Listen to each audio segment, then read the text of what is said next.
ផ្លែពេះលើដី100មូលនេះគឺជាជីវិត3ឆ្នាំរបស់ខ្ញុំលេនហៅយក8000យន់នេះទៅរៀបចំអីវ៉ាន់ទៅហើយរកចេញពីចំការថ្ងៃនេះទៅបងដេខេងដើមឆ្នាំយើងព្រមព្រៀងគ្នាមកទេពីរឿងផ្លែពេះនេះខ្ញុំទទួលខុសត្រូវបច្ចេកទេសទាំងស្រុងឲ្យតែលោកបានតម្លៃខ្ពស់ខ្ញុំបានភាគលាភ15ម្សិលមិញកិច្ចសន្យា5សែនជាមួយលោកវងត្រូវបានចុះហត្ថលេខាភាគលាភខ្ញុំគួរតែបាន75000អូហូ75000ឆ្លុះកញ្ចក់មើលមុខខ្លួនឯងផងអាក្រឡៃត្រេកលៀមមករើសមែកឈើរាល់ថ្ងៃចង់បានភាគហ៊ុនបច្ចេកទេសដែរ3ឆ្នាំនេះពេលដើមឈើមានដង្កូវគឺខ្ញុំជិតពេលដើរចាប់ម្ដងមួយទាំងយប់ទេមិនល្អគឺខ្ញុំបែកម្ដងមួយឯងពីក្នុងខាងក្រោយយកមកធ្វើជាជីធម្មជាតិផ្លែឈើដ៏ល្អខ្ចោះពេញចំការឆ្នាំនេះបងដេខេងដឹងច្បាស់ក្នុងចិត្តហើយថាមកពីណាគឺអញចំណាយលុយទិញកូនឈើរួចជួលដីតើអាស្អីគេឯងជួលកម្មករកាត់ស្មៅបណ្ដោះអាសន្នមួយថ្ងៃតែ100រៀលឲ្យ8000ជាលុយបនគឺអញមេត្តាច្រើនណាស់ហើយស្ដាប់យកនៅទៅមុខទៀតចំការនេះស្ថិតក្រោមការគ្រប់គ្រងរបស់អញដើម្បីប្រដាច់ដង្កូវដោយដៃនិងពូនលៀមមកគោហួសសម័យបាត់ហើយអញគ្រាន់តែបាញ់ឆ្នាំពង្រីកផ្លែពី3ធំ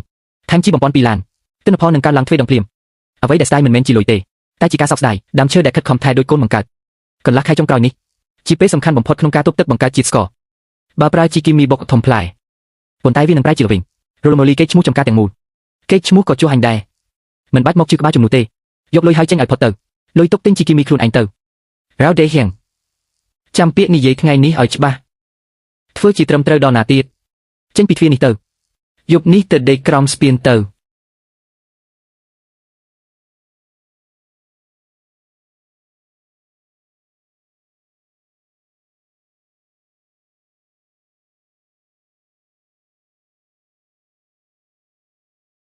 ថៅកែស៊ូខ្ញុំមកបងលេងម៉ោងនេះគួរតែនៅមើលដើមឈើចំការតា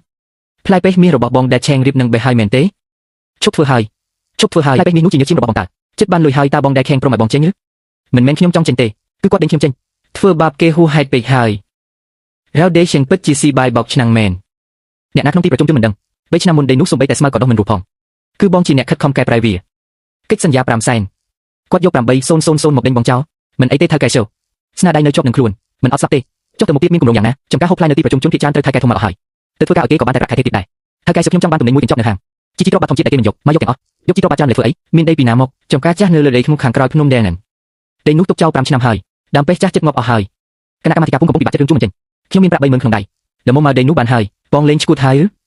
យដីធ្មនោះដាំអីក៏មិនដុះដែរគុណភាពដីអន់ណាស់សូម្បីតែស្មៅក៏ដុះមិនកាត់ផងដើមពេះចាស់នោះអស់ផ្លែយូរហើយបោះទុនទាំងអស់ចូលទៅបែបនេះដូចយកលុយទៅចាក់ចោលក្នុងទឹកចឹងគេដាំមិនបានតែខ្ញុំដាំបានដើមឈើក៏ដូចមនុស្សដែរឲ្យតែយើងយកចិត្តទុកដាក់មើលថែវាគង់តែរស់ដីនោះជ្រាបទឹកបានល្អថ្មច្រើនពិបាកធ្វើតាំងពីដំបូងប៉ុន្តែបើកែប្រែគុណភាពដីបានផ្លែឈើដែលដាំបាននឹងមានរសជាតិឆ្ងាញ់ជឿជាក់តែម្ដង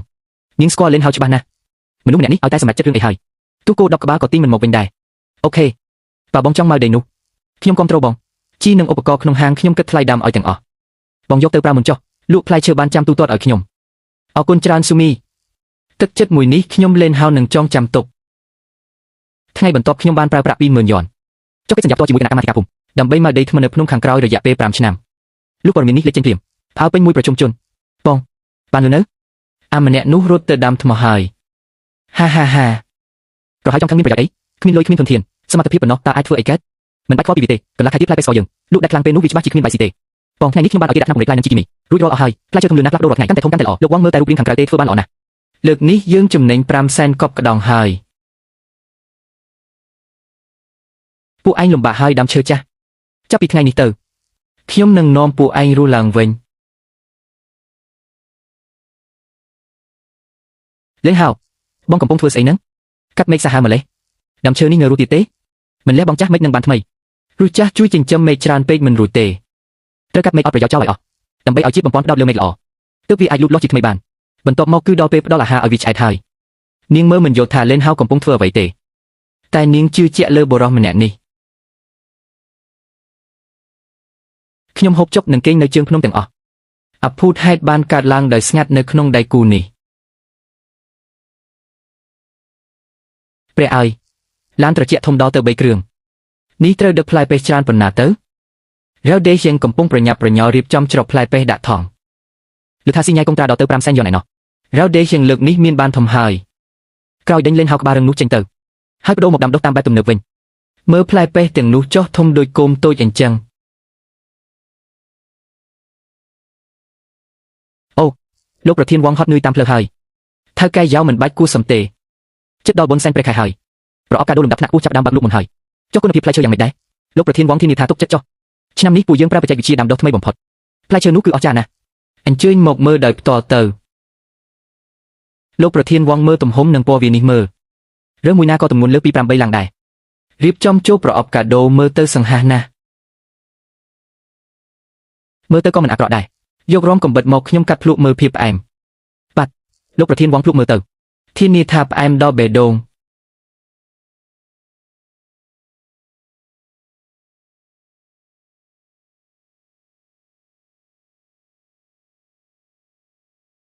លោកប្រធានវងវាមិនត្រូវមាត់ឬ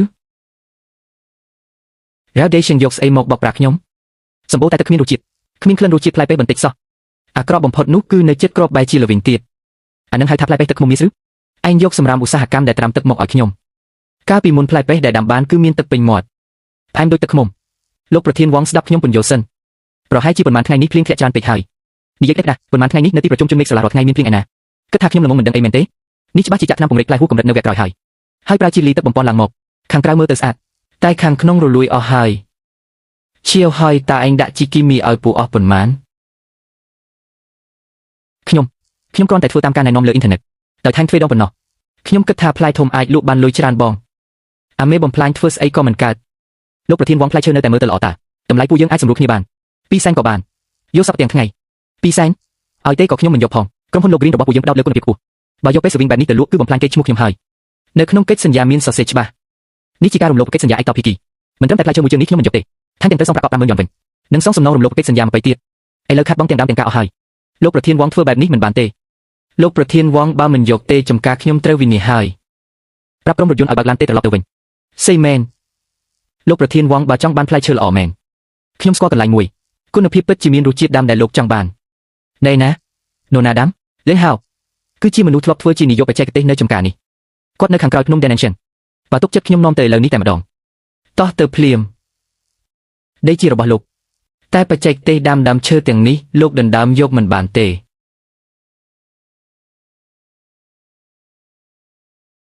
ថៅកែស៊ូលេងសើចជាមួយខ្ញុំទេដឹងលោកប្រធានវងបេះមួយមកហិតមើលទៅដឹងហើយ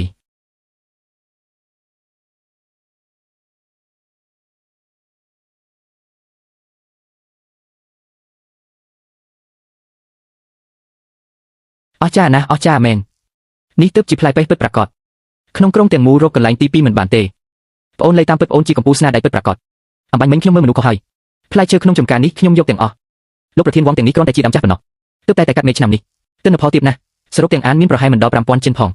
ទំហំក៏មិនសូវធំដែរតើលោកប្រកាសថាអាចធ្វើជាប្រកាសកាដូដាក់ពូបានគឺបានខ្លាំងណាស់ទំហំមិនធំតែគុណភាពមកប៉ះប៉ូវ 5,000 ចិនខ្ញុំមកយកទាំងអស់គេទិញ5យ៉នខ្ញុំទិញ12យ៉នខ្ញុំចង់ចុះកិច្ចសន្យាផ្គត់ផ្គង់អាទិភាពឆ្នាំក្រោយទៀតផងគាត់ដឹងថាលេនហៅលំបាកវេទនាប៉ុណ្ណាប៉ុន្មានខែនេះការមើងងាយនិងការលំបាកកន្លងមកពេលនេះមានតម្លៃទាំងអស់យកព្រមលោកប្រធានវងចិត្តល្អហើយមែនអញ្ចឹងខ្ញុំក៏មិនស្ទាក់ស្ទើរដែរផ្លែឈើអាចបេះបាននៅថ្ងៃនេះតែម្ដងគ្រប់ផ្លែទាំងអស់សុទ្ធតែមានគុណភាពបែបនេះគ្មាននរណាម្នាក់ហ៊ានជួយឡើយដីភ្នំថ្មញញ៉ៃដែលគ្រប់គ្នាមើងងាយនោះបែរជាអាចដាំបានផ្លែឈើមានតម្លៃថ្លៃកប់ពុកបែបនេះបងប្អូនលឿន How's it បងវងវែងវងវាន់ហើយលោកប្រធានវងមិនយកទំនិញខ្ញុំទៀតទេផ្លែឈើជាង100មូត្រូវលក់ថោក3កាក់បងខាត់បងរហូតអស់ពីខ្លួនហើយ How's it បងដឹងខុសហើយត្រឡប់មកវិញមកចំការនៅតែប្រគល់ឲ្យបងគ្រប់គ្រងឯឈៀវហើយបងនឹងដេញវាចេញប្រាក់ចំណេញឲ្យ 30% ថៅកែយ៉ាវច្រឡំមនុស្សហើយខ្ញុំលេងហៅគ្រាន់តែជាកម្មករស៊ីឈ្នួលធ្វើការធ្ងន់ម្នាក់ប៉ុណ្ណោះមិនស្គាល់ឆ្នាំជួយឲ្យផ្លែខ្ញុំទេហើយក៏មិនស័ក្តិសមនិយាយរឿងហ៊ុនបច្ចេកទេសដែរដៃទាំងពីរនេះស័ក្តិសមតែជីកថ្មលើដីភ្នំចាស់ប៉ុណ្ណោះយកបារីត្រឡប់ទៅវិញទៅចំការធំនោះរកមនុស្សពូកែផ្សេងទៀតទៅ 50,000 យ៉នត្រូវបានវេរចូលកាតធនាគារខ្ញុំមិនខ្វះមួយកាក់ឡើយស៊ូមីគិតបញ្ជីមើលជីបាត់ដីនិងឧបករណ៍កសិកម្មខែមុនសរុបអស់ប៉ុន្មានប្រញាប់អីប្រាក់មិនទាន់ក្តៅដៃផងលោកប្រធានវងចង់បានផ្លែឈើឆ្នាំក្រោយទៀតរក្សាទុកទិញកូនឈើទៅខ្ញុំមិនប្រញាប់ទេរឿងណារឿងហ្នឹងប្រាក់ដាំជាប់នៅក្នុងហាងមិនងាយស្រួលទេខ្ញុំលេងហៅមិនដែលជំពាក់បំណុលចិត្តនរណាឡើយសរុប 5,500 ប៉ុន្តែបងលេនខ្ញុំត្រូវរំលឹកបងមួយម៉ាត់ដីភ្នំធ្មនោះឆ្នាំនេះពឹងលើដើមចាស់មានឫសរឹងមាំទើបជន់សារធាតុចិញ្ចឹមទៅផ្លែប្រមាណ10ឲ្យចេញជាផលិតផលកម្ពុជាដើមចាស់នៅតែជាដើមចាស់បើចង់បង្កើនទិន្នផលគ្រាន់តែអាស្រ័យលើកម្រាស់ដីឥឡូវនេះគឺមិនអាចផ្គត់ផ្គង់គ្រាន់ទេបញ្ហាធំបំផុតនៃដីធ្មគឺមិនរក្សាទឹកនិងគ្មានសារធាតុចិញ្ចឹមមុនដាំនីតិក៏ដូចឆ្នាំមុខខ្ញុំត្រូវតែផ្លាស់ប្ដូរគុណភាពដីឲ្យបានល្អឡើងវិញបងចង់ទៅខាងក្រៅទិញដីជីស្រាប់ដឹកឡើងលើភ្នំលុយ 50,000 នោះមិនទាន់ជួលដីផងអស់បាត់ហើយខ្ញុំមិនទិញដីទេខ្ញុំបានសម្លឹងឃើញរបស់ល្អមួយនោះមិនមែនជាស្រាប់ពួកចាស់ជីតាំងពីសតវត្ស90ទេអីគេបោះបង់ចោលសុទ្ធតែភក់នឹងស្មៅសុបទ្រុបយកកន្លែងអន់នឹងធ្វើអីនោះមិនមែនជាកន្លែងអន់ទេ នោះជាកំណប់ទ្រព្យធម្មជាតិស្រះពុកនោះបានសន្សំទុកពី30 ឆ្នាំនៃស្លឹកឈើជ្រុះនិងសារធាតុពុកផុយភពបាតស្រះគឺជាជីធម្មជាតិលំដាប់កំពូលជីវាយកមកហៅស្ងួតរួចច្របល់ចូលដីថ្មពេលខែក្រោយនឹងប្រែជាដីជាតិត្រូវហើយបើជីស្រះឲ្យច្រើនរដូវភ្លៀងអាចស្តុកទឹកបានទៀតបញ្ហាស្រោចស្រពក៏ដោះស្រាយបានដែរបងលេងខួរក្បាលបងពិតជាពូកែមែនចេញមួយជើងចំណេញពីរខ្ញុំទៅសាលាភូមិឥឡូវនេះរកមេភូមិដើម្បីមកការស្រះពុកនោះហើយសិអញចង់មកការស្រះពុកចាស់នៅជើងភ្នំខាងត្បូងស្អុយរលួយយ៉ាងហ្នឹងមកការវាធ្វើអីមេភូមិខ្ញុំព្រៀងស្ដារពុកកែប្រែដីព្រមទាំងជីឲ្យជើដាំស្តុកទឹកប្រចាំគ្រូរងស្ងួតមក5ឆ្នាំ1ឆ្នាំ2.00 10000បងផ្លែតែម្ដងបានតាហៅសេត្រជាក់យ៉ាងនេះរថយន្តនៅតែមកដឹកផ្លែពេលឯងធ្វើឲ្យភូមិយើងមានមុខមាត់ណាស់ស្រះភក់ទុកចោលក៏ទេមកឲ្យចាំបន្តិចស្រះភក់នេះយ៉ាវដេជាងខ្ញុំសុំមកយកគេជាងអញមកជ្រៀតត្រីធ្វើអីដែរស្រះភក់នៅជើងចំការផលឈើរបស់ហៅសេគេមកយកទៅទីងទឹកដាំឈើចំណែកដីអញនៅខាងកាត់ភូមិចំនួនរាប់គីឡូអញមកស្រះភក់ធ្វើអីមេភូមិទ្រព្យសម្បត្តិភូមិអ្នកឲ្យថ្លៃខ្ពស់ជាងបានត្រូវទេគេឲ្យ10000ខ្ញុំឲ្យ20000រឿងអ្វីដែលលេនហៅចង់ធ្វើរ៉ាវដេជាងខ្ញុំទូលូកផ្ទះសម្បែងក៏ត្រូវតែរៀបរាងដែរថៅកែយ៉ាវផលឈើរាប់រយរៃរបស់បងលួយអស់ក្នុងដៃជំពាក់លុយសហគមន៍បន្តិចទេដឹងមានលុយសុទ្ធ20000មកស្រះភក់ដែរបាត់ស្រះភក់នោះគឺសុទ្ធតែខ្សាច់ទន្លេពិតក្នុងក្រុងកំពុងសាងសង់ខ្សាច់ថ្លៃណាស់បងទឹកស្អុយចេញជីខ្សាច់លក់គឺគ្រប់គ្រាន់សមបំណុលខ្ញុំហើយប្រេះដានេះជាការជីកយករៃខុសច្បាប់ស្រះភក់ជាប់ជាមួយប្រភពទឹកភូមិបើជីកលុកពេលទឹកចំនួនមកខ្សែចំការអ្នកភូមិត្រូវវិនិច្ឆ័យអស់ហើយមេភូមិកុំមកបំភ័យពួកខ្ញុំគ្រាន់តែជីកខ្សាច់បន្តិចសោះម្យ៉ាងទៀតពួកខ្ញុំឲ្យថ្លៃខ្ពស់ជាងមេភូមិមានសិទ្ធិអីមិនមកឲ្យពួកខ្ញុំរ៉ាវដេយ៉ាងដល់ពេលនេះអញនៅតែមិនយល់ថាហេតុអ្វីចាញ់ភ្នែកអញគិតតែពីលុយរហូតធ្វើឲ្យដាំជើងមកអស់ប្រាជីគីមីហើយឥឡូវចង់ជីកដាច់ប្រភពទឹកទៀតនេះជាជំនួយបំផ្លាញអនាគតកូនចៅច្បាស់ណាស់មិនបាច់មកប្រដៅខ្ញុំទេស្រះនេះខ្ញុំត្រូវតែយកឲ្យបានមេភូមិតាមច្បាប់ភូមិត្រូវបើកប្រជុំអ្នកភូមិដើម្បីបោះឆ្នោតមិនបាច់មកប្រដៅខ្ញុំទេស្រះនេះខ្ញុំត្រូវតែយកឲ្យបានមេភូមិតាមច្បាប់ភូមិត្រូវបើកប្រជុំអ្នកភូមិដើម្បីបោះឆ្នោតអញ្ចឹងយប់នេះបើកប្រជុំប្រជាជនមួយភូមិឲ្យគ្រប់គ្នាក្រុមជ្រើសរើសដោយខ្លួនឯងបងប្អូនមីងម៉ាទាំងអស់គ្នាបោះឆ្នោតឲ្យខ្ញុំមួយសម្លេងមកឲ្យខ្ញុំកាយខ្សាច់រកលុយបានខ្ញុំចែក1%ឲ្យបងប្អូន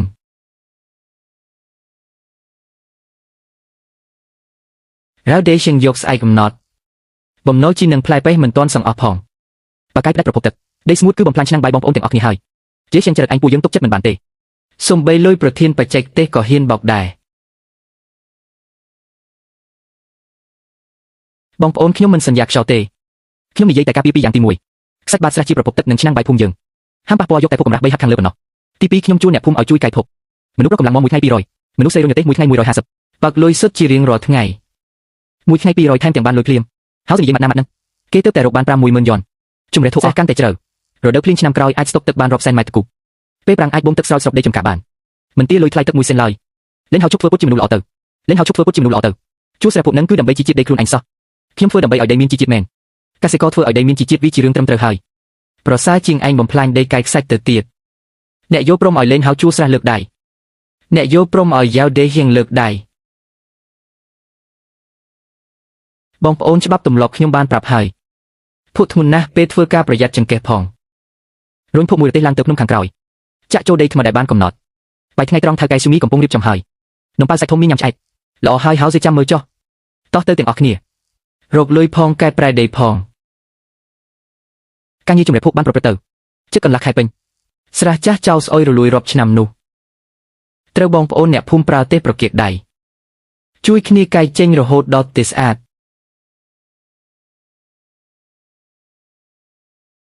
ព្រើលធ្លាក់ក្រាស់ដូចជាភួយធម្មជាតិដីកំពុងតែកែប្រែបន្តិចម្ដងហើយទឹកក៏ចាប់ផ្ដើមស្តុកទុកបានដែរបងលេននេះពិតជាអស្ចារ្យមែនគុណភាពដីនេះមានជីជាតិជាងដីស្រែល្អនៅទីប្រជុំជនទៅទៀត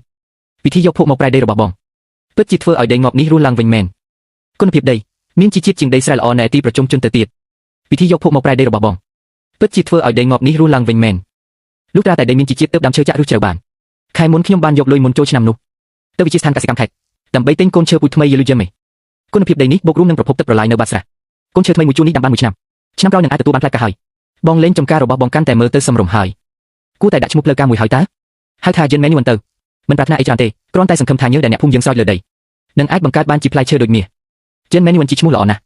ផ្ទុយស្រឡះពីភាពរីកចម្រើនយ៉ាងខ្លាំងក្លារបស់យិនមែនយួនគឺចំការ100ម៉ូរបស់យ៉ាវដេជាងនៅជើងភ្នំប្រាក់ពីនៃបំពេញកិច្ចសន្យាដូចជាភ្នំសង្កត់លើរូបគាត់ថាកែលែនកាលពីឆ្នាំមុនពួកយើងបានចុះកិច្ចសន្យាគ្រប់គ្រងអតិភិបណាលោកមិនអាចលក់ឲ្យគេពីរនាក់ក្នុងពេលតែមួយបានទេលោកប្រធានវងកុំបារម្ភខ្ញុំលែនហៅធ្វើការតែងតែគោរពកិច្ចសន្យាបំផុតឲ្យតែតម្លៃសមរម្យផ្លែឈើក្នុងចំការនេះនឹងផ្ដល់អតិភិបឲ្យលោកឆែនឈែនជ្រើសរើសមុនគេនៅពេលដែលឡានដឹកជញ្ជូនត្រជាក់ចុងក្រោយដែលពេញដោយផ្លែពេះបើកចេញពីDimensionក្នុងការធានាគាររបស់ខ្ញុំមានប្រាក់បន្ថែមជាង500000យន់បងលេងជាង500000ណែណោះបន្ទាប់មកមានគម្រោងធ្វើអ្វីទៀត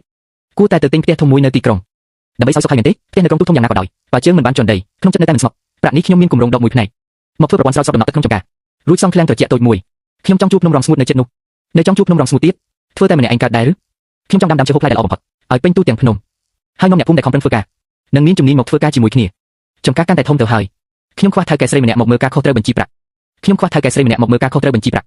តើព្រមបិទហាងលក់សម្ភារៈកសិកម្មតូចនោះហើយឡើងមកលើភ្នំជួយខ្ញុំទេឲ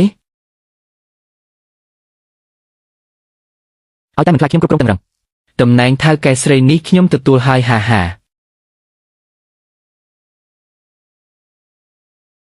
ាពូលាវមើលមេឃឈើមួយនេះគេហៅវាថាមេឃខ្នងដុះលឿនបំផុតមើលទៅមាំមួនបំផុតប៉ុន្តែវាដុះតែកម្ពស់មិនឲ្យផ្លែទេហើយថែមទាំងដណ្ដើមជីវជាតិពីដើមទាំងមូលទៀតផងពេលកាត់ហាមស្ដាយដៃដាច់ខាត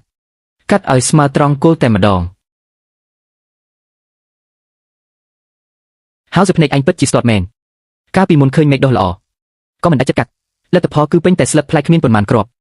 ចាប់តាំងពីចូលរួមសហគមន៍យិនមែនយួនរបស់អញមកទិន្នផលដីពីម៉ូរបស់ខ្ញុំគឺកើនឡើងជាងទ្វេដងធៀបនឹងមុនបងលេនត្រឡប់មកវិញហើយលោកនេះគឺលោកប្រធានថៃនៃ Rice Agricultural Trade Group នៅទីក្រុងខេត្តគាត់ថាមានចំនួនធំចង់មកពិភាក្សាជាមួយសហគមន៍យើងជំរាបសួរលោកប្រធានថៃខ្ញុំគឺលេនហៅលោកថៅកែលេងខ្ញុំបាននិយាយឈ្មោះលោកយូរមកហើយថ្ងៃនេះមកទីនេះគឺចង់មកយកផលដំណាំទាំងអស់ក្នុងភូមិរបស់ពួកលោកប្រមូលទិញយកទាំងអស់តែម្ដងថ្ងៃនេះមកទីនេះគឺចង់ទិញទិន្នផលភូមិទាំងមូលមកយកទាំងអស់សហគមន៍យើងនឹងលោកវងនៃមកលោកសហការគ្នាយូរហើយផ្លែឈើល្អ80គឺផ្គត់ផ្គង់ឲ្យពួកគាត់ហឹមត្រង់ត្រីនោះទុយពេកហើយខ្ញុំមានបំណងចុះកិច្ចសន្យាទិញផ្ដាច់មុខ5ឆ្នាំជាមួយសហគមន៍ផ្លែពេកយើងយកទាំងអស់ខ្ញុំនឹងវេប្រាក់កក់50,000ចូលកនីសហគមន៍ភ្លាមលោកឆែនលុយ50,000នេះមិនងាយយកទេថៅកែលេងសម្លឹងមើលទូទាំងខេត្តទៅដែលអាចជាប្រាក់កក់50,000ភ្លាមដើម្បីជួយវិស័យកសិកម្មជនបទក្រៅពី Rice ខ្ញុំគ្មានក្រុមហ៊ុនទី2ទេប្រកាស7សរសេរថាបើដោយសារអាកាសធាតុឬទឹកភ្លៀងដែលជាកត្តាមិនអាចជិះបានធ្វើឲ្យកម្រិតភាពផ្អែមរបស់ពេកធ្លាក់ចុះ1ដឺក្រេតម្លៃទិញអបបរមាននឹងថយចុះ50ដោយស្វ័យប្រវត្តិកសិកម្មពឹងលើមេឃលើដីប្រកាសជាប៉ះពាល់ដល់គុណភាពសរុបមើលប្រការ9បន្តទៀតកម្រិតផ្លែឈើនឹងសិទ្ធិកំណត់តម្លៃចុងក្រោយគឺកំណត់ដោយផ្នែករូបពិនិត្យរបស់ Rice Group តែម្នាក់គត់បើឃើញផ្លែឈើមិនគ្រប់ស្តង់ដារលើសពី5អ្នកទិញមានសិទ្ធិបដិសេធមិនទទួលយកទាំងអស់ព្រមទាំងទារសំណង3ដងសិទ្ធិនឹងការចោទថាខុសកិច្ចសន្យាគឺនៅលើដៃពួកលោកទាំងអស់ដល់ពេលនោះគ្រាន់តែថាមិនគ្រប់ស្តង់ដារសហគមន៍យើងទាំងមូលត្រូវសងសំណង50រហូតអស់លីងពីខ្លួនឲ្យពួកលោកនេះជាកិច្ចសន្យាគៀបសង្កត់ច្បាស់គឺចង់យកខ្សែជីវិតភូមិយើងទាំងមូលទៅចងជាប់នឹងចង្កេះខោរបស់ពួកលោកលេនហៅគុំឲ្យគិតយកហើយមិនយកឲ្យតែ Rice Group ប្រកាសបិទផ្លូវពួកឯងឆ្នាំក្រោយសំបីតែចេញពីខេត្តកប៉េះពួកឯងចេញមិនរួចផងដល់ពេលនោះស្អុយចោលពេញភ្នំយំក៏គ្មានកន្លែងញឹមដែរពួកឯងចង់ធ្វើស្អីចង់យកមនុស្សច្រើនមកអាំងក្នុងគៀបសង្កត់ឬហៅសេសម្ដីអំបញ្ញមិញពួកយើងឮពីខាងក្រៅអស់ហើយប្រាក់50,000ឈួតស្អី3ឆ្នាំនេះគឺឯងដឹកនាំអ្នករាល់គ្នាប្រែខ្លាចនំរងស្ងួតឲ្យទៅជាភ្នំមាសនរណាស្មោះត្រង់ជួយពួកយើងឲ្យមានបាននរណាចង់បិទឈាមពួកយើងដឹងច្បាស់ក្នុងចិត្តកិច្ចសន្យានេះដាច់ខាតមិនអាចចុះហត្ថលេខាទេពួកយើងស្ដាប់តាមហៅសេទោះជាចំណេញតិចបន្តួចក៏មិនអាចហុចឲ្យគេកាប់ដែរលោកថែនឃើញហើយតើពួកយើងជាកសិករមិនយល់ពីការប្រកបអាជីវកម្មទុនរបស់ពួកលោកទេតែពួកយើងយល់ពីការពិតមួយដីគឺពួកយើងដាំខ្លួនឯងញើសគឺពួកយើងហូបខ្លួនឯងសិទ្ធិកំណត់តម្លៃផ្លែឈើត្រូវតែស្ថិតនៅក្នុងដៃពួកយើងខ្លួនឯងយកកិច្ចសន្យារបស់លោកហើយអញ្ជើញត្រឡប់ទៅវិញចុះជៀនមេនីវ៉ាន់មិនខ្វះបណ្ដាញចែកចាយរបស់ឯងទេល្អណាស់លេនហៅចាំមើលតើពួកកសិករដូចពួកឯងអាចរឹងក្បាលបានដល់ណាពួកយើងទៅហើយឲ្យអំបញ្ញមិញគ្រាន់តែចង់រំភីកំហឹងមួយផ្លែតក៏ទៅប្រមាថថៅកែធំគេបាត់ប្រសិនបើគេផ្ដាច់ផ្លូវលក់របស់ពួកយើងនៅក្នុងក្រុងមែននោះឆ្នាំមកផលផ្លែឈើលើភ្នំទាំងនេះចេញមកតើត្រូវធ្វើយ៉ាងណាពូលីសកុំបារម្ភអីសម័យកាលផ្លាស់ប្ដូរហើយទ្រឹស្ដីគឺស្រាលល្អមិនបាច់ផ្សាយក៏ត្រូវតែផ្លាស់ប្ដូរដែរជុំមីផែនការដែលពួកយើងពិភាក្សាគ្នាកាលពីឆ្នាំមុនដល់ពេលត្រូវចាប់ផ្ដើមហើយផែនការដែលពួកយើងពិភាក្សាគ្នាកាលពីឆ្នាំមុនដល់ពេលត្រូវចាប់ផ្ដើមហើយពូលីពួកយើងលែងពឹងផ្អែកលើពូឈ្មួញកណ្ដាលជញ្ជក់ឈាមទៀតហើយហើយមានគម្រោងប្រើប្រាស់ថវិកាហាក់កដើម្បីសង់មជ្ឈមណ្ឌលមួយនៅជាប់ចូលភូមិដែលជាកម្មសិទ្ធិរបស់ពួកយើងគឺមជ្ឈមណ្ឌលដឹកជញ្ជូនត្រជាក់ខ្នាតធំមិនត្រឹមតែប៉ុណ្ណោះពួកយើងត្រូវចុះបញ្ជី Dealing សិនជាញួនជាម៉ាកសញ្ញាឯករាជ្យបង្កើតឃ្លាំងត្រជាក់ដោយខ្លួនឯងបង្កើតម៉ាកសញ្ញាដោយខ្លួនឯង3ឆ្នាំមកនេះគុណភាពរបស់ពួកយើងទទួលបានការគាំទ្រយ៉ាងខ្លាំងបន្ទាប់មកទៀតពួកយើងត្រូវជ្រើសរើសយុវជនដែលស្គាល់ពីប្រព័ន្ធអ៊ីនធឺណិតឡាយលក់តាមអនឡាញផ្ទាល់នៅក្នុងចំការបង្ហាញចាប់ពីទឹកជ្រូកនំដល់ថ្លាព្រមទាំងភាពស្មោះត្រង់ក្នុងការខិតខំដាក់ជីរបស់គ្រប់គ្នាថតបង្ហាញជូនអតិថិជនទូទាំងប្រទេសបានឃើញតបភ្នែកខ្លាយជាសិប្បករដែលចេះធ្វើអាជីវកម្មវាមិនឆ្លងកាត់ឈ្មោះកណ្ដាលដោយដឹកជញ្ជូនផ្លែពេកផ្អែមឆ្ងាញ់ពីភ្នំ Denan ទៅដល់តូអាហាររបស់ប្រជាជនផ្ទាល់តែម្ដងល្អហើយសិថាម៉េចពួកយើងធ្វើតាមនឹងប្រជាជនភ្នំ Denan ពួកយើងប្រើដៃពីររបស់ខ្លួនឯងក៏អាចធ្វើឲ្យជីវភាពធូរធារនិងរុងរឿងបានដែរហើយមិនស្រួលទេម៉ាស៊ីនបូមទឹកនៅចំការឈប់ដល់ហើយភ្លើងនៅក្នុងភូមិក៏ដាច់ដែរជាងអគ្គិសនីទៅតែទៅមើលគាត់ថាម៉ាស៊ីនផ្សារអគ្គិសនីនៅឃ្លាំងត្រជាក់ប្រើភ្លើងខ្លាំងពេកធ្វើឲ្យត្រង់ស្វូចាស់ក្នុងភូមិឆេះចេញផ្សែងហើយធ្ងន់ធ្ងរទេជួសជុលបានទេជួសជុលលេងកាត់ហើយត្រង់ស្វូនោះបំពាក់តាំងពី20ឆ្នាំមុន វាលើសចំណុះយូរហើយខាងក្រុមហ៊ុនអគ្គិសនីប្រាប់ថាពួកយើងធ្វើខ្លាំងត្រជាក់ប្រើប្រាស់អគ្គិសនីច្រើនជាងមុនរាប់សិបដងត្រូវតែស្នើសុំខ្សែភ្លើងពិសេសដោយឡែកហើយត្រូវចំណាយប្រាក់ខ្លួនឯងទិញត្រង់ស្វូឧស្សាហកម្មកម្លាំងធំមួយទៀតពួកយើងប្រញាប់ទៅសួរខាងក្រុមហ៊ុនអគ្គិសនីនៅទីប្រជុំជាឥឡូវនេះទៅរឿងនេះបងអង្គមិនបានទេលោកថៅកែលិនខ្សែភ្លើងឧស្សាហកម្មពួករួមទាំងត្រង់ស្វូកម្លាំង800គីឡូវ៉ាត់គិតទាំងថ្លៃឈ្នួលនិងសម្ភារយ៉ាងតិចក៏250,000ដែរពេលប្រាប់ទេចូលកាន់នេះក្រុមហ៊ុនពួកយើងនឹងចាត់ក្រុមជាងទៅភ្លាមយ៉ាងយូរមិនលើសពីកន្លះខែអាចប្រើភ្លើងបានហើយកាន់នេះសហគមន៍មានប្រាក់សល់មិនដល់80,000ផងចំនួន250,000នេះខ្វះខាតច្រើនណាស់លោកប្រធានអាចយកខ្លះបានទេឲ្យពួកយើងបងមួយផ្នែកបានទេចាំដល់រដូវស្លឹកឈើជ្រុះលក់ពេលបាននឹងបងគ្រប់ជុំភ្លាមមេភូមិចាស់គម្រោងអគ្គិសនីគ្មានការបងរំលោះទេបទបញ្ជានេះខ្ញុំមិនអាចបំពេញបានទេហើយជឿតាគូធ្វើមិនទៅឬមួយពួកយើងទៅសាកល្បងខ្ចីប្រាក់ធនាគារមិនចាំមិនដូបទុកត្រជាក់គ្មានទាំងបានកម្មសិទ្ធិដីធ្លីផងយកអីទៅបញ្ចាំផ្លែឈើមិនអាចរងចាំបានទេអង្គត្រឡប់ទៅវិញសិនទៅដំណើរការយ៉ាងហោចណាស់ក៏ត្រូវប្រាប់ទេដែរទាំងអស់គ្នាជួយបន្តធ្វើការនៅចំការទៅរឿងលុយខ្ញុំគិតគូរខ្លួនឯងខ្វះខាតប្រមាណ170,000ទៀតបើពិតជាគ្មានផ្លូវស្អែកខ្ញុំនឹងចូលក្រុងទៅជួបលោកវាងខំប្រឹងទម្លាក់ស្បែកមុខសុំខ្ចីគាត់បន្តិចយ៉ាងច្រើនបំផុតផ្លែឈើឆ្នាំក្រោយគិតតម្លៃចុះ10ឲ្យគាត់ហើយជឿនៅទេបងប្អូនទាំងអស់គ្នាកំពុងធ្វើអីហ្នឹងហើយជឿអ្វីដែលឯងធ្វើនៅការិយាល័យអគ្គិសនីកាលពីថ្ងៃមេភូមិត្រឡប់មកវិញបានប្រាប់ពួកយើងអស់ហើយខ្វះ170,000ដើម្បីទិញផ្លែផើឡុងមែនទេនេះជាប្រាក់របស់ខ្ញុំនឹងអ៊ំស្រីសន្សំបាន50,000សម្រាប់ចូលនិវត្តន៍ប៉ុន្មានឆ្នាំនេះឯងយកទៅប្រាទៅហើយជឿខ្ញុំមាន30,000ដែរជាលុយដែលកាំងជឿរៀបចំធ្វើផ្ទះឡើងវិញ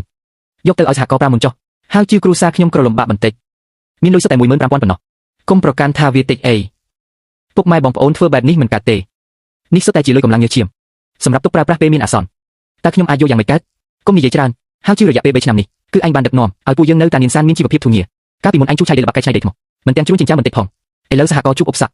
ឯងឲ្យពួកយើងឈប់មើលទេហើយជឿពួកយើងមិនយល់ពីទ្រឹស្ដីធំដុំទេប៉ុន្តែពួកយើងដឹងថាបើមិនអាចសង់មជ្ឈមណ្ឌលផ្ទុកត្រជាក់នេះបានទេផ្លែពេះរបស់បងប្អូននឹងលក់មិនបានថ្លៃទេពួកយើងជាក្រុមតែមួយរួមសុខទុក្ខជាមួយគ្នាលុយនេះមិនមែនឲ្យឯងខ្ចីទេគឺពួកយើងទាំងអស់គ្នាដាក់ទុនចូលហ៊ុនត្រូវហើយគឺចូលហ៊ុនបងប្អូនកុំបារម្ភប្រាក់នេះរាប់ជាទុនវិនិយោគពិសេសរបស់សហគមន៍ចាំដល់រដូវស្លឹកឈើជ្រុះលក់ផ្លែឈើអស់នឹងសងទាំងដើមទាំងការជូនបងប្អូនវិញមិនឲ្យខ្វះ1សេនទេទឹកចិត្តរបស់បងប្អូនខ្ញុំលីនហៅសុំទទួលយកហើយស្អែកខ្ញុំនឹងទៅបង់ប្រាក់ផ្លែងភ្លើងនឹងមកដល់ក្នុងកំឡុងពេលកន្លះខែ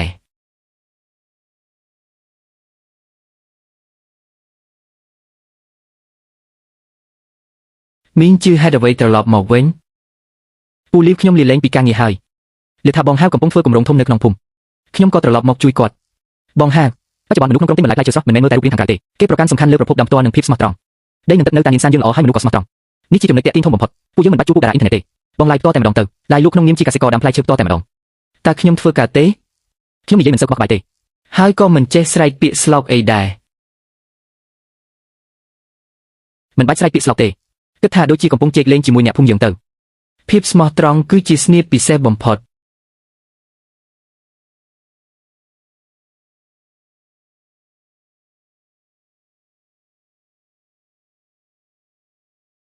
ជំរាបសួរបងប្អូនទាំងអស់គ្នា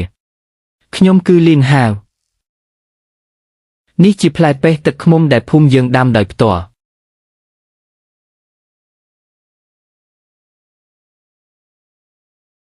បងប្អូនខ្ញុំធ្វើចំការជាង10ឆ្នាំហើយមិនដែលសម្ដែងបោកប្រាស់ទេមើលរោមនៅលើសម្បកនេះចុះបើពូលាដោយម៉ាស៊ីនឬលាបបារ៉ាហ្វីនរោមវាប្រកាសជាជ្រុះអស់រលោងស្អាតមែនតែទុកមិនបានយូរទេផ្លែពេះរបស់ពួកយើងគឺទើបតែបេះពីលើដើមរសៀលមិញនេះទេនៅស្រស់នៅឡើយសូមមើលក្របវាចុះផ្លែពេះដែលបាញ់ថ្នាំពង្រីកឬថ្នាំទុំលឿនសាច់វាក្រាស់ប៉ុន្តែប្រហោងជុំវិញក្របប្រែជាខ្មៅហើយល្វីងឯផ្លែពេះយើងក្របតូចសាច់ក្រាស់ជុំវិញក្របស្អាតល្អណាស់ពួកយើងមិនប្រើថ្នាំពង្រីកទេមិនប្រើថ្នាំសម្រាប់ស្មៅទេស្មៅនៅក្នុងចម្ការគឺពួកយើងជុំចូលកាប់ដកដោយដៃម្ដងមួយជីបាត់ដេប្រាដេជីកំប៉ុស្តស្លឹកឈើជ្រុះរាប់សិបឆ្នាំពីភ្នំដាណានផ្លែពេះរបស់ពួកយើងទំហំប្រហែលជាមិនធំជាងគេលើអ៊ីនធឺណិតទេសម្បកប្រហែលជាមានស្នាមធម្មជាតិបន្តិចបន្តួចតែខ្ញុំហ៊ានធានារឿងមួយខំប្រផាត់មួយម៉ាត់ដំបងគឺជារសជាតិកាលពីកុមារភាពជីជាតិពេះដាំពិតបងហៅបន្តទៀតទៅបងប្អូនកំពុងតែកំងហើយការកំងក្នុងប្រព័ន្ធយើងឡើងលើ500ប្រអប់ហើយ501.000 2.000អស់ស្តុកហើយបងហៅលីងក៏ត្រូវគេទិញអស់រលីងហើយ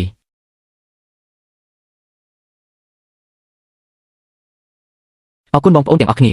ពួកយើងមិនលក់អីវ៉ាន់សោះចាស់ទេទិញថ្ងៃនេះព្រឹកស្អែកបេះភ្លាមទៅតាមរថយន្ត Classic តតែម្ដងធានាថានឹងបានញ៉ាំរបស់ស្រស់បំផុតហៅឯងខ្លាំងមែន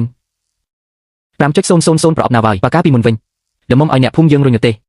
យកទៅលក់នៅទីប្រជុំជនចិត្តកន្លះខែពូលីវនេះទើបតែចាប់ផ្ដើមទេស្អែកត្រូវធ្វើវីដេអូខ្លីដើម្បីផ្សព្វផ្សាយទៀតខានស្អែកអាចលក់បាន 5.000 ប្រអប់ទៀតហេស៊ូមីកាត់អីហ្នឹងខ្ញុំដូចជាចិត្តឆ្លងទន្លេហើយលឿនឡើងបើករថយន្តហៅមកកាំងជឿទៅយកភួយស្អាតពីរមកកុំភ័យបងនៅទីនេះហើយពួកយើងទៅមន្ទីរពេទ្យស្រុកចិត្តដល់ហើយ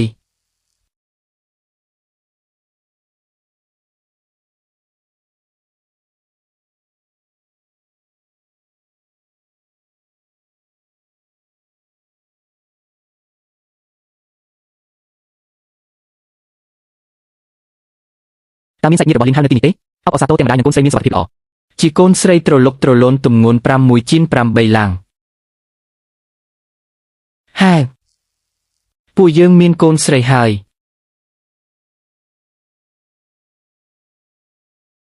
អូនលំបាកហើយអូនកុំបារម្ភក្នុងមួយជីវិតលេនហៅនេះទោះត្រូវប្រថុយជីវិត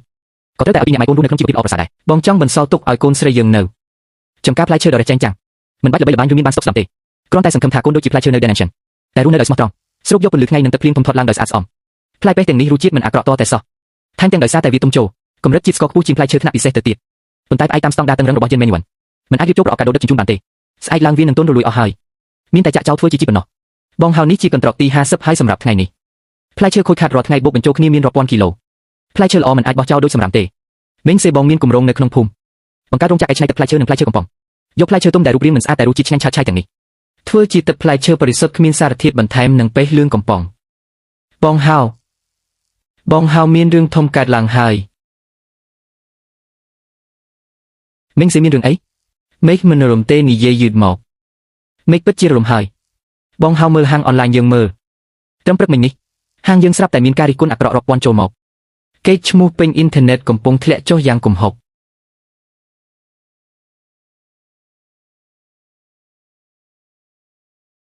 វាមិនអាចទៅរួចទេផ្លែពេះយួនវ៉ៃរបស់ភូមិយើងទើបតែចាប់ផ្ដើមបេះសោះទំនិញជើងដំបងផ្ញើទៅទីក្រុងខេត្តស្អែកទើបលើកឡើងឡើងចុះផ្លែពេះដែលគេទិញមកពីណាលេខកូដបញ្ជីទិញនៃការរិះគន់ទាំងនេះមិនមែនផ្ញើចេញពីហាងយើងតតែសោះប៉ុន្តែរូបថតទិញទំនិញដែលអតិថិជនបង្ហោះគឺទិញពី platform ផ្សេងក៏ជារបស់ Dimension Jen Manuan ការវិខ្ចប់ដូចគ្នាបេះបិទមេងសេនេះមានគេបន្លំយកម៉ាកយីហៅយើងហើយយកឈ្មោះ Jen Manuan ទៅប្រើហើយលក់ផ្លែឈើប្រាជីគីមីគុណភាពអន់នេះចង់បំផ្លាញផ្លាកយីហៅយើងឲ្យខ្ទេចតែម្ដងបើនៅតែបែបនេះទៀតស្អែកទំនិញក្នុងឃ្លាំងត្រជាក់នឹងមិនអាចផ្ញើចេញបានទេមេងសេអញប្រញាប់ចេញលុយខ្លួនឯងទិញផ្លែពេះខ្លាំងៗតាមអនឡាញពី3កេសមកពូលីវទៅប្រាប់ប្រជាជនក្នុងភូមិទាំងមូលថាការបេះផរសៀលនេះត្រូវផ្អាកសិនមនុស្សគ្រប់គ្នាត្រូវនៅចាំឃ្លាំងត្រជាក់បើគ្មានការអនុញ្ញាតពីបងមិនអនុញ្ញាតឲ្យផ្លែពេះសំបីតែមួយផ្លែចេញពីភូមិឡើយ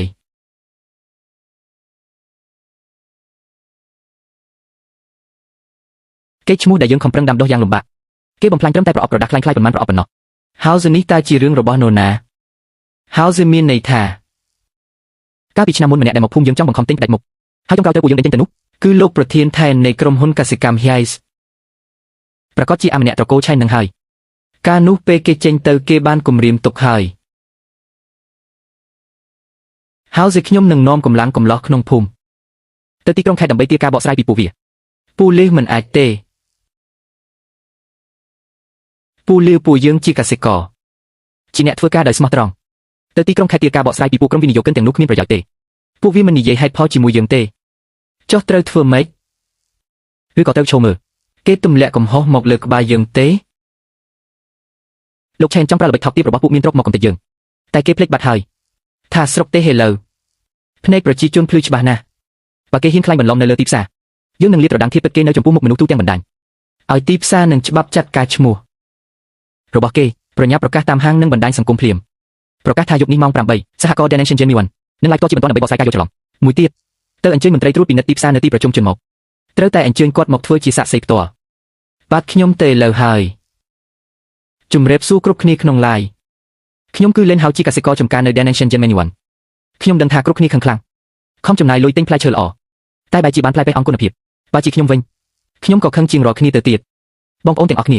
ឥឡូវខ្ញុំបង្ហាញពីផ្លែពេះផ្អែមឆ្ងាញ់ពិតប្រាកដនេះហៅថាគ្រាប់ងាប់ប្រើថ្នាំពង្រីកនិងថ្នាំទុំចរច្រើនពេកទើបធ្វើឲ្យពេះខ្មៅចុកល្វីងគ្រាប់ស្អាតសាច់ផ្លែសម្បូរទឹកទុំតាមធម្មជាតិគ្មានថ្នាំទុំគ្មានលាបប្រមួនប្រហែលជាគិតថាការមើលដោយភ្នែកទេមិនទាន់អស់ចិត្ត ថ្ងៃនេះខ្ញុំបានអញ្ជើញមន្ត្រីត្រួតពិនិត្យទីផ្សារមកយើងធ្វើនៅចំពោះមុខមនុស្សទូទាំងបណ្ដាញធ្វើការទេសកាកសំណល់ថ្នាំសម្រាប់សត្វល្អិតនិងថ្នាំទុំគីមីភ្លាមក្រោយពិនិត្យឃើញថាកម្រិតលើដល់ទៅ3ដងត្រូវតែបង្វិលសម្វិញនៅក្នុងគំរូក៏បានរកឃើញសារធាតុរក្សាទុកខុសច្បាប់ហូបយូរទៅប៉ះពាល់សុខភាពបងប្អូនឲ្យ3ថ្ងៃនេះយើងបានស្រាវជ្រាវដឹងពីកន្លែងដឹកជញ្ជូននិងមជ្ឈមណ្ឌលចែករំលែកផ្លែខ្លាំងៗចេញណាប្រមូលទិញផ្លែឈើអន់ថប់ហើយចូលក្រោមម៉ាកយីហាយើងដើម្បីធ្វើបន្លំទ្រង់ទ្រីធំថ្ងៃនេះមិនត្រឹមតែមកបកស្រាយក្នុងឡាយទេខ្ញុំបានបញ្ជូនភស្តុតាងខ្លែងបន្លំទាំងអស់ទៅឲ្យអាជ្ញាធរពាក់ព័ន្ធដើម្បីដឹងជាផ្លូវការហើយកសិករ Donation យើងទូគ្មានអំណាចគ្មានក្នុងបង្អែកតែយើងចេះប្រើប្រាស់ច្បាប់ដើម្បីការពារកិត្តិយសដែលសាងឡើងដោយកម្លាំងញើសឈាមពួកបន្លំត្រូវតែបង្ខាត់តម្លៃ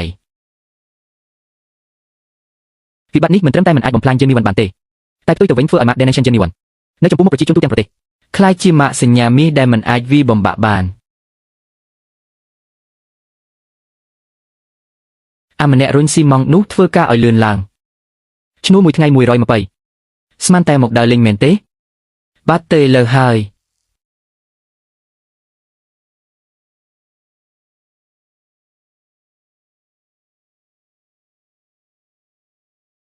មនុស្សដែលធ្លាប់តែវងខ្ពស់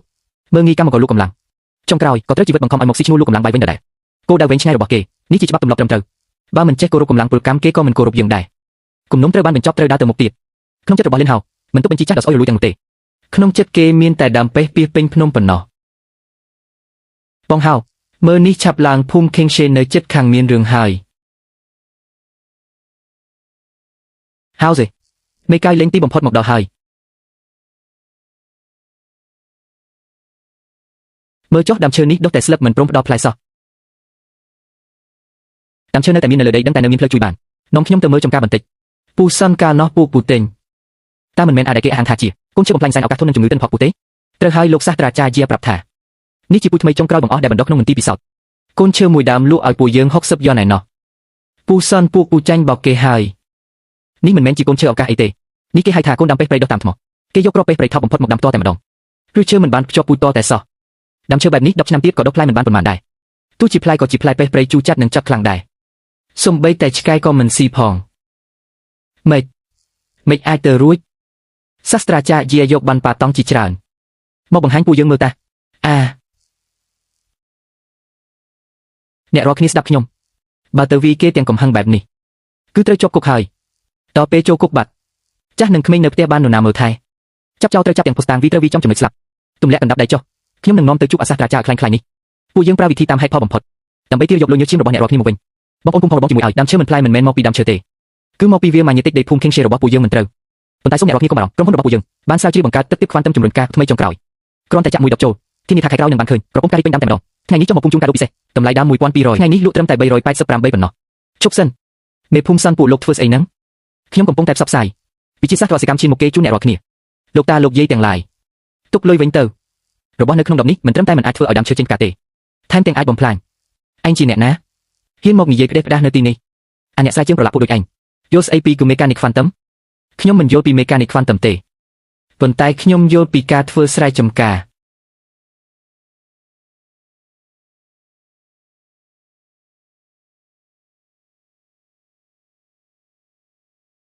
អ្នករាល់គ្នាបានឃើញហើយឬនៅថ្នាំបំពន់ដែលហៅថាទាំងនោះសុទ្ធតែជារបស់អង្គគុណភាពផ្សំឡើងពីសារធាតុគីមីនិងអរម៉ូនវាធ្វើឲ្យដីដ៏មានជីជាតិរបស់អ្នកភូមិប្រៃคล้ายជាប្រៃនិងរឹងកស្ទះ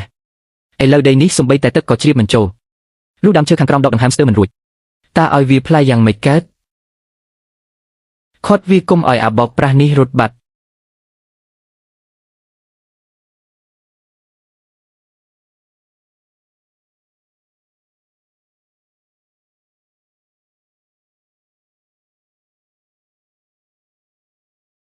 ពូសិនឲ្យអ្នករាល់គ្នាឈប់យំទៅ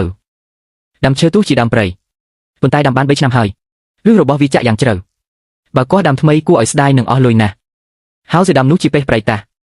ផ្លែមិនល្អទេទុកធ្វើអស់ដុតឬទេដើមព្រៃក៏មានប្រយោជន៍របស់វាដែរឬរបស់វាគឺរឹងមាំបំផុតព្រឹកស្អែកខ្ញុំនឹងនាំសហករណ៍ Donation របស់យើង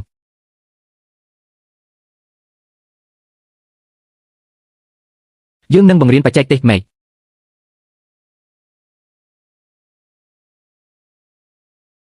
ឲ្យតែភ្ជាប់រស់ដោយសារមានរសចាស់រឹងមាំសតរដូវឆ្នាំក្រោយដើមឈើនៅភូមិ Kingshe នឹងផ្លែពេញដែលជាពូជល្អពិតប្រាកដរបស់ Donation ហើយសេក្មួយកំពុងយកដើមទ្រព្យរបស់ Donation មកជួយភូមិ Kingshe ទេហើយពូសិនកសិករទាំងអស់ជាគ្រួសារតែមួយគ្មាននរណាកើតមកត្រូវតែក្រទេ ក៏គ្មាននរណាគូបាយជាត្រូវគេបោកដែរពូជ Gen Manual នៅលើទឹកដីយើងនេះមុខជានឹងផ្លែកាស្អាតបាតគ្រប់ទីអ្នករាល់គ្នារកស៊ីមានបានទាំងអស់គ្នាទើបជាការមានពិតប្រាកដ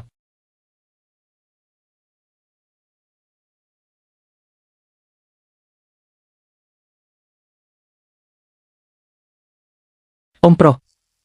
មនុស្សដែលមកគឺត្រូវជាបងប្រុសទី2របស់ម្ដាយលេនហៅឈ្មោះលីជាងយ៉ូកាលពីប៉ុន្មានឆ្នាំមុនម្ដាយរបស់លេនហៅធ្លាប់ចង់ខ្ចីលុយគាត់ពី000យ៉នដើម្បីទប់ទល់ប៉ុន្តែត្រូវបានគាត់យកលេខថាមនុស្សសាយចម្រានចិត្តតែញ៉ៃច្បាស់ជាខាតបងសូម្បីតែទ្វារក៏មិនឲ្យចូលផងថ្ងៃនេះស្រាប់តែមកជួបលេនហៅធ្វើឲ្យក្នុងចិត្តលេនហៅកើតមានចិត្តប្រុងប្រយ័ត្នអូយហៅសេក្មួយប្រុសសម្លាញ់អ៊ំប្រុស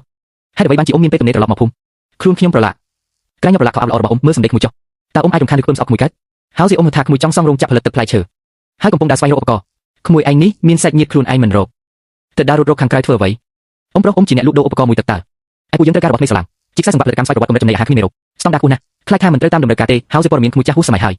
ឥឡូវអ៊ំនៅទីក្រុងខេត្តបើក្រុមហ៊ុនវិនិយោគត្រឹមត្រូវជួលឧបករណ៍គ្រឿងចក្រនឹងខ្សែសង្វាក់ផលិតកម្មមែនទេអ៊ំទទួលរ៉ាប់រងឲ្យទាំងអស់គ្រឿងម៉ាស៊ីនដែលគេសម្រង់តម្លៃខាងក្រៅយ៉ាងហោច2.5លានអ៊ំទី2យកឲ្យត្រឹមតែ1.8លានទេជួយសន្សំបាន7សែនណែណោះមិនដែរហៅសេអ៊ំទី2មិនបានបោកប្រាស់ទេមែនទេនេះជាបច្ចេកវិទ្យាអាល្លឺម៉ង់ទំនើបបំផុតណាស់អ៊ំទី2ខំដឹកយកមកឲ្យក្នុងតម្លៃ1.8លានប្រញាប់ប្រាប់ផ្នែកហិរញ្ញវត្ថុឲ្យវេលុយមកស្អាតណាស់ហៅសេម៉ាស៊ីននេះមើលទៅអេមខ្លាំងណាស់បងប្អូនយេងហូលើកនេះជួយយើងបានច្រើនណាស់អ៊ំទី2ខាងក្រៅមើលទៅល្អតាប៉ុន្តែខ្ញុំត្រូវពិនិត្យមើលខាងក្នុងសិនមើលខាងក្នុងធ្វើអីម៉ាស៊ីននេះគេបិទចិត្តអស់ហើយកុំយកសោទៅកោះធ្វើឲ្យខូចខាតឲ្យសោះខ្ញុំជាអ្នកទិញគ្រឿងម៉ាស៊ីនបើមិនមើលម៉ូទ័រខាងក្នុងឲ្យខ្ញុំទូទាត់លុយចុងក្រោយយ៉ាងម៉េចមិញសេអានម៉ូដែលម៉ូទ័រក្នុងលក្ខខណ្ឌត្រួតពិនិត្យមើល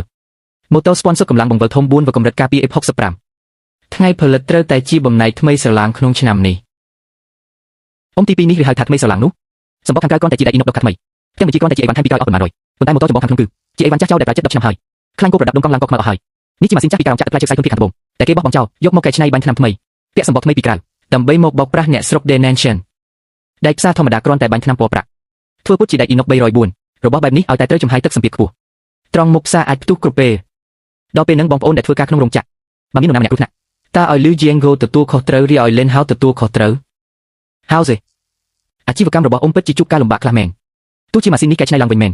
តែជួសជុលបន្តិចបន្តួចគឺនៅប្រើបានតើយកដល់យើងជាគ្រួសារតែមួយយកមុខមកឯងជួយបើកប្រាក់ឲ្យអ៊ំទៅយ៉ាងច្រើនបំផុតអ៊ំចុះឲ្យ2សែនទៀតចុះ2សែនអីអ៊ំទី2ខ្ញុំហៅអ៊ំទី2ដោយសារគោរពអ៊ំជាចាស់ទុំប៉ុន្តែប្រាក់ទាំងនេះមិនមែនជារបស់លេនហៅតែម្នាក់ឯងទេលុយ1.8លាននេះគឺអ្នកភូមិទាំងចាស់ទាំងក្មេងខំប្រឹងធ្វើស្រែចម្ការរកបានដោយញើសឈាម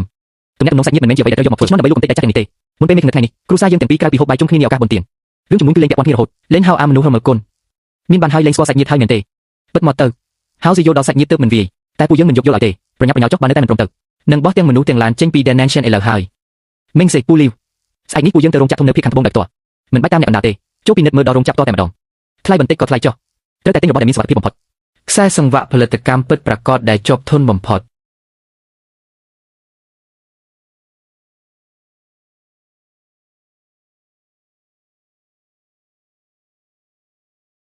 នៅលើទឹកដីដ៏រឹងមាំមួយនេះទោះត្រូវជួបការល្បិចកលនិងការលបួងច្រើនយ៉ាងណាក៏ដោយឲ្យតែរក្សាមនសិការជាអ្នកផលិតនិងគុណធម៌ធ្វើជាមនុស្សផលផ្លែដ៏ល្អឯកនៃភ្នំ Denantion នឹងស្អាតស្អំជានិច្ចថែមទាំងមានអាជីរសផ្អែមល្ហែម